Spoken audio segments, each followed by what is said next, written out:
Okay, hi everybody, welcome back. On our third segment, we're here to talk about relationships and how they impact the community and the ensemble that you're in. So when I hear relationships in terms of a musical ensemble, I go right back to middle school for me in high school when I was a student. And the people that I consider the deepest and most important influences on my life were my music teachers growing up, and it's much of why I wanted to become a teacher myself. But also the people that I spent all of those hours with in school and after school. And for me, relationships are truly the glue that hold each ensemble together.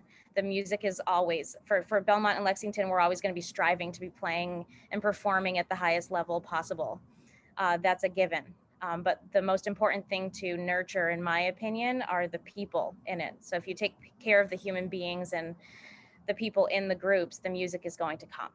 And this has always been something that has been important to me, and through my adult life as well. The people in this room right now are some of the most important people in my life, and they're friendships that just haven't kind of stopped growing. They continue to evolve, and we, I think, on a daily basis together inspire each other. We make each other laugh, and we make each other feel comfortable, and we can have these conversations that are topics that are super important to us and meaningful. And you can't have it any other way.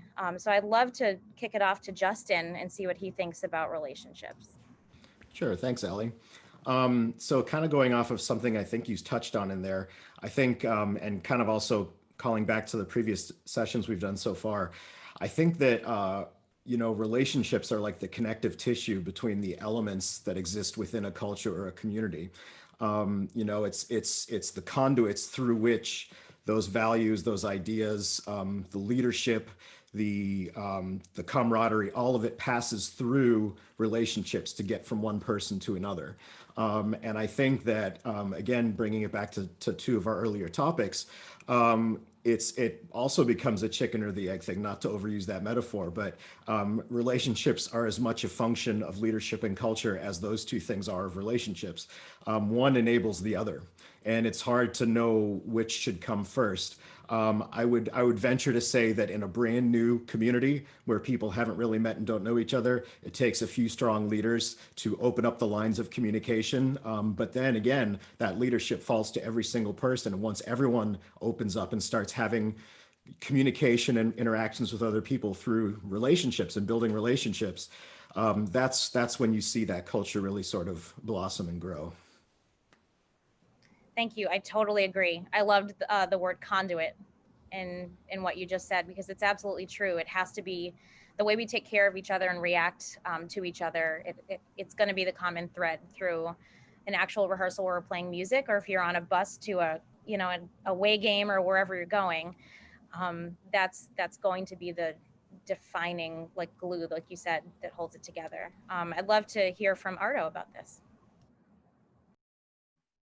I mean, to me, I think this is the whole point of what we do, right? Is the relationship. I don't think I'll speak for myself, but I know that I didn't become a music educator because, my high school band was so amazing, and it wasn't.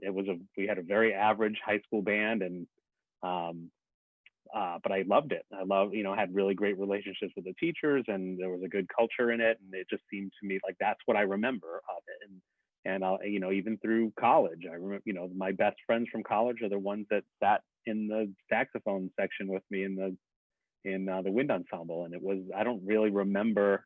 I have a terrible memory for like what pieces we played and performances and stuff like that. But like I remember like every minute of those rehearsals, and what that felt like. Um, and so those relationships are key to me of like why we even bother doing this. I think when I think about the students that I've taught over the years, it's less about like how great that, oh, this like amazing French horn player we had. It's not that. It's like I remember the people, and I remember what it was like to work with them on a daily basis. The families and the siblings and all that stuff. Like to me, that's the most amazing thing about what we get to do. As a student, I often will tell our kids at Belmont, like, first of all, you take for granted that you get to play in a really outstanding ensemble every day, because not every high school kid in America gets to come to school every day and make music at such a high level, but also just like look around and cherish the people that you get to do it with. Like you get to make great music and you get to do it with your friends. In a lot of cases, like kids you went to kindergarten with, and or you started playing your instrument in fourth or fifth grade together. Like that's, it's amazing that you get to do this. So just to like take a deep breath. Yes, we want everything to be excellent. We want, you know, the bands to sound great, and we want everyone to make districts and all state and all that stuff. But that is like so far at the bottom of the list in terms of what you're going to actually remember from this experience.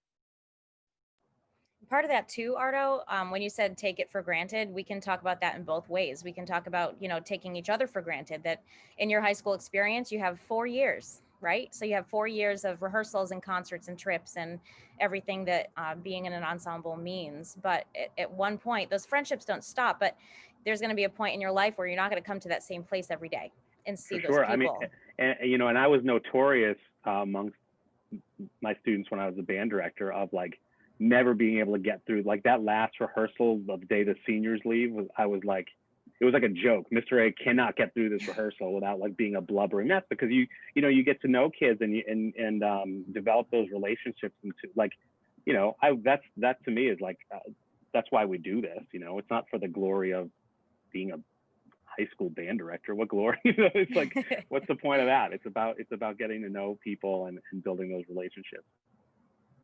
Yes, absolutely. Dr. Arau, what do you think about all of this? Well, it's clearly such an important part of the fabric of band is the relationship amongst the students and the relationship of the students with the director. And it's so important to nurture, right? And to not take for granted, and to, you know, to garden, right? And to water and fertilize and treat it with the care that you would tend to a garden, or treating your friends as, you know, as if they're a work of art, you know, that need TLC, and treat them with care and compassion. You know, how we treat others is really a reflection of how we treat ourselves, I think. And so relationships with others really begins with kind of that self-compassion, right? Self-love, of being kind to yourself first. Then that allows you to give to others. I think that's really important as we're talking about relationships too, right? It's not always just outward, it's also inward. And so that's an interesting thing we could talk about. But I think a powerful saying that actually President Theodore Roosevelt is known for saying, which is, nobody cares how much you know until they know how much you care. And so beginning with that, beginning with caring for others, showing compassion and empathy, I think it's really important for the older students to make the new students feel welcome. I think that's one of the key things at the beginning of the year, is reaching out. And right now, while we're in a virtual space, this connecting with others, I think, becomes even more important, because we can feel isolated and alone and feel like nobody is where we're at. And until you understand that other people feel the same way as you do, it's easy to kind of withdraw. And so I think one of the rules for each and every student is to reach out and to check in and say, like, are you okay? How are you doing? And I just wanted to share that, because that is so important, just to tend to the human heart. And I'm so glad this is one of the topics we decided to discuss today. Thanks, Dr. Arau. Mr. Cassidy, how have relationships affected your career and experience in music from the beginning? You're muted. You're muted. So I love what everybody's saying in terms of, I absolutely 100% agree with it. Relationships are so important to not only my life as a band director, but also as a husband, as a friend, as just a person amongst my colleagues. When it comes to music, especially, I think about the word that comes to mind when I think about relationships is investment. And I think we've talked about this in kind of in all context here, is that we have to be given the license to invest not only in ourselves, but also in each other. It's one thing if I'm invested, of course, I'm going to prepare my clarinet part, I'm ready to go. But I also invest in the relationships and the people that are in the organization along with me, knowing who they are, having some kind of like common understanding of what we're doing here together, and investing in the opportunity to make music together. I think that's one of the biggest differences. Like you hear an ensemble play and they can play everything beautifully, technically proficient, beautiful, it's amazing.